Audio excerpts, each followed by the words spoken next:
Hi friends, ఈరోజు అయితే మేము తెలంగాణ స్పెషల్ చికెన్ గుడాలు వండబోతున్నా. ఫస్ట్ అయితే ఇట్లా ఎర్ర ముక్కు బొబ్బర్లు తీసుకొచ్చిన మా వారు. వీటిని అయితే కొంచెం వేయించుకొని నానబెట్టి పెట్టుకున్నా. ఇంకా వీటి కోసం అయితే కొంచెం ఆనియన్ ఎక్కువనే పడతాయి. దీంట్లోకి పచ్చిమిర్చి, ఆనియన్, పుదీనా, కొత్తిమీర, కళ్యామాకు అన్నీ రెడీ చేసి పెట్టుకున్నా. ఇక్కడ చికెన్ ఇంకా ఇవి ఎట్లా చేయాలో చూద్దాం. ఫస్ట్ అయితే కుక్కర్ పెట్టుకున్నాను. నేను కుక్కర్లో ఆయిల్ వేసుకొని కొంచెం జీలకర్ర అయితే వేసుకుందాం. జీలకర్ర వేస్తే టేస్ట్ బాగుంటుంది. జీలకర్ర వేసి వేగనిచ్చిన తర్వాత అవలేనా అవలద్దడ అయితే పచ్చిమిర్చి వేద్దాం. పచ్చిమిర్చి మంచిగా ఎర్రగా వేసుకోవాలి. తర్వాత ఆనియన్ కూడా వేసి రెండు కలిపి మంచిగా దూరగా వేయించుకోవాలి. గోల్డెన్ బ్రౌన్ కలర్ వచ్చే వరకు. ఇవి ఎంత మంచిగా ఆనియన్ వేయించుకుంటే అంత బాగుంటుంది టేస్ట్. ఇట్లా కనుక వేసుకొని ట్రై చేయండి. ఇంకా ఇవి వేయడానికి ఒక కారణం కూడా ఉంది. కారణం ఏంటిదో తర్వాత చెప్తా. ఓకే, ఇట్లా వేయించుకోవాలి మంచిగా. ఎన్ని కిలోలైనా ఈ రకంగా చేసుకున్నారంటే మీకు టేస్టీగా చాలా బాగుంటాయి.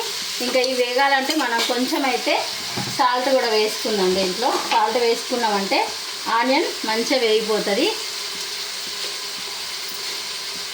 ఇట్లా వేసుకొని మంచిగా వేపుకోవాలి. ఇంకా దీంట్లోకి అల్లం వెల్లుల్లి పేస్ట్, పసుపు కూడా వేసుకోవాలి. కొంచెం వేగనిద్దాం ఒక 5 మినిట్స్. ఇట్లా మంచిగా ఎర్రగా వేపుకోవాలి. ఇప్పుడు దీంట్లోనే కరివేపాకు, కొత్తిమీరాకు, పుదీనాకు అన్నీ వేసేస్తా. ఇట్లా ఆయిల్లో వేసుకుంటే టేస్ట్ కూడా మంచిగా ఉంటుంది. అట్లనే మనకు మంచిగా ఆయిల్లో ఫ్రై అయిపోయి అట్లనే వేస్తాం అన్నట్టు. ఇక తీసి పడేయడం అట్లా ఏముండదు. ఇట్లా వీటిని కూడా కొంచెం వేపుకొని ఇప్పుడు దీంట్లో మనం అల్లం వెల్లుల్లి పేస్ట్ అయితే వేసుకుందాం.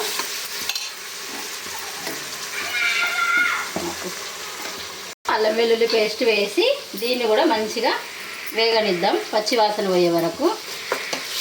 ఇంకా కొంచెం ఎక్కువ క్వాంటిటీలో వేస్తున్నా కాబట్టి ఈ పెద్ద కుక్కర్ అయితే తీసుకున్నా. నాకైతే సరిగ్గా కనిపిస్తలేదు, నిక్కి వండుడవుతుంది. ఇట్లా కలుపుకొని కొంచెం వేపుకోనియాలి. ఇప్పుడు దీంట్లో మనం పసుపు వేద్దాం. కొంచెం ఇప్పుడు దీంట్లోనే పసుపు అయితే వేద్దాం. పసుపు వేసి పసుపును కూడా మంచిగా గోడనిచ్చిన తర్వాత ఇప్పుడు దీంట్లో చికెన్ వేసి కలపాలి. ఫస్ట్ చికెను, ఎందుకంటే మనం బొబ్బర్లు ఆల్రెడీ వేయించుకొని నానబెట్టినాం కాబట్టి చికెన్ని వేసి కలపాలి. ఇక్కడ చికెన్ అయితే కడిగి రెడీగా పెట్టుకున్నా నేను. చూడండి, ఇప్పుడు ఈ చికెన్ వేసి దీంట్లో కలిపేద్దాం. ఇట్లా చికెన్ వేసి మంచిగా చికెన్ని దీంట్లో కొంచెం సేపు వేయించుకోవాలి. ఇంకా మనం ఇప్పుడే కుక్కర్ మూత పెట్టే పని లేదు. మంచిగా ఆయిల్లో చికెన్ని వేగనిచ్చిన తర్వాత లాస్ట్ కొంచెం వేగిన తర్వాత బొబ్బర్లు వేసి ఒక్క విజిల్ పెడితే కనుక రెడీ అయిపోతాయి. ఇట్లా ఏమన్నా కూడా చూపిస్తా. కొంచెం వేగనివ్వాలి. కాసేపు అయితే మనం మూత పెట్టేద్దాం. చూడండి, చికెన్ మంచిగా గోలిపోయింది. ఇప్పుడు దీంట్లో మనం ఉప్పు కారం వేద్దాం.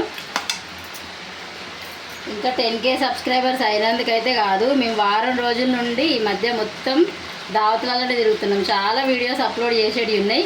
ఇంకా ఎడిటింగ్ చేసే టైం లేక చేయలేదు. ఇది ముందు అనుకున్నదే, కానీ సడన్గా ఈరోజు మనకు 10K సబ్స్క్రైబర్స్ అయ్యారు. ఇంకా ఇది దానికోసం అయితే అస్సలు అనుకోవద్దు. ఇది 4-5 రోజుల ముందు అనుకున్న ప్లాను.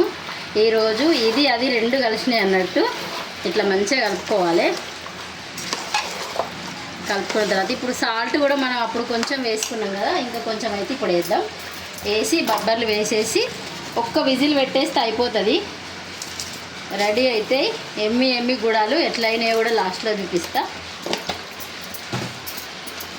ఇట్లా మంచిగా చూసి ఇలా చికెన్ కడిగిన వాటర్తోనే చికెన్ ఉడికిపోతుంది. అసలు చాలామంది చికెన్లో వాటర్ పోస్తారు, కానీ అవసరమే ఉండదు. దాంట్లో వాటర్ ఉంటుంది.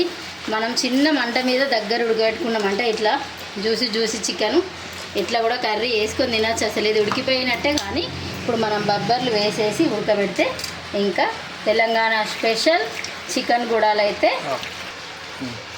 ఇప్పుడు బొబ్బర్లు వేసేస్తున్నాయి. చూడండి, ఇంకా మనం దీంట్లో కొన్ని వాటర్ పోద్దాం అంతే, బాగా కూడా అవసరం లేదు. బాగా వాటర్ పోస్తే మళ్ళీ అంత జ్యూసీగా అయిపోతాయి. ఇట్లా చికెన్ గుడాలు అనేది కొంచెం జ్యూసీగా ఉంటుంది, మంచిగా ఉంటుంది. ఇట్లా మంచిగా బొబ్బర్లు వేసినా కదా, అసలు ఈ వాటర్ ఉడికిపోతుంది. కానీ మనం కొంచెం వాటర్ అయితే వేద్దాం. ఇట్లా కొన్ని వేసుకొని సరిపోతాయి. ఒకే ఒక విజిల్ పెట్టేసి ఇంకా ఎట్లయినా అనేది చూపిస్తా. మూతి ఇట్లా మూత పెట్టేసి ఒక్కటే విజిల్ పెడతా. విజిల్ అయిన తర్వాత ఇంకా ఎట్లు ఉడికిపోతే చూద్దాం మనం. ఒక విజిల్ వచ్చింది, స్టవ్ ఆఫ్ చేసినాం. ఇంకా మనం ఓపెన్ చేసి చూద్దాం. కొంచెం ఆవిరి పోలిసిన తర్వాత ఓపెన్ చేసి అయితే చూద్దాం.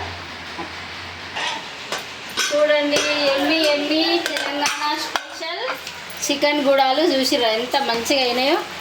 ఇట్లా జ్యూస్ ఉంటే సరిపోతుంది అంతే. కొంచెం దగ్గరికి ఇంకా చల్లగా అయిన తర్వాత ఇంకా కొంచెం దగ్గర కూడా వస్తాయి. ఇట్లా వేసుకొని ఇంకా దీంట్లో కొంచెం మసాలా వేద్దాం. మనం కొత్తిమీర కల్యమాకు అన్నీ వేస్తాం కాబట్టి ఇప్పుడు లాస్ట్లో ఫైనల్గా మసాలా వేసేసి ఇంకా అయిపోయింది. ఎమ్మి ఎమ్మి చికెన్ గుడాలు రెడీ. చూడండి ఎంత బాగున్నాయి. ఇట్లా మీరు కనుక ఎప్పుడైనా చేసుకొని ఉంటే కామెంట్ చేయండి. ఇట్లా చేసుకొని మీకు ఎలా కుదిరిందో కామెంట్ చేయండి. Okay, thank you for watching. Bye.